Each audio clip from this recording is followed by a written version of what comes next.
Alors ce que je vois déjà souligner, c'est que le RGPD, c'est une opportunité pour les entreprises. Ça peut sembler un petit peu iconoclaste de dire ça, parce que bien sûr les entreprises le prennent comme une contrainte supplémentaire, mais pour le consommateur, demain être capable de lui dire que nous garantissons que ces données ne sont pas utilisées à des usages inopportuns, pourront être effacées s'ils le souhaitent, pourront être transférées à une autre entreprise, c'est quelque chose qui sera très bien perçu par l'ensemble des consommateurs que nous sommes. Donc les entreprises qui demain pourront dire je suis full compliant GDPR et je vais même au-delà et donc vos données sont traitées de la manière adéquate, ça sera un avantage concurrentiel. Donc c'est le premier point sur lequel il faut insister. Après bien sûr ça nécessite de faire évoluer beaucoup les processus informatiques des entreprises ou les méthodes de travail.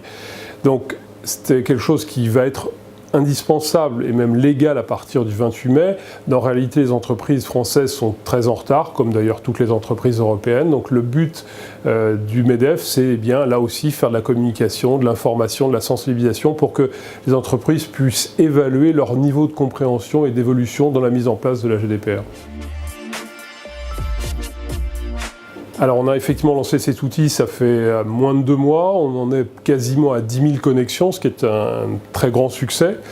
En fait, on s'est inspiré de l'autodiagnostic d'évolution digitale qu'on a mis en place il y a 2 ans, qui est dans la même idée et qui permet d'évaluer sa transformation numérique. Là, c'est évaluer encore une fois sa compréhension. Qu'est-ce que c'est la GDPR? Parce que pour beaucoup de chefs d'entreprise, c'est quand même aujourd'hui un acronyme un peu bizarre et on ne sait pas trop comment ça peut se transférer, enfin se traduire.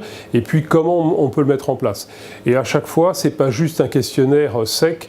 On met des témoignages, des expertises, des exemples d'autres entreprises, de comment avancer, des mises en relation avec soit du juridique ou soit de l'IT en tant que tel. Donc c'est un outil de sensibilisation, d'incitation à avancer dans ce domaine et d'aide autant que faire se peut pour que les entreprises aillent le plus vite possible dans cette voie qui, encore une fois, j'insiste, doit être prise comme une opportunité de gagner la confiance du consommateur.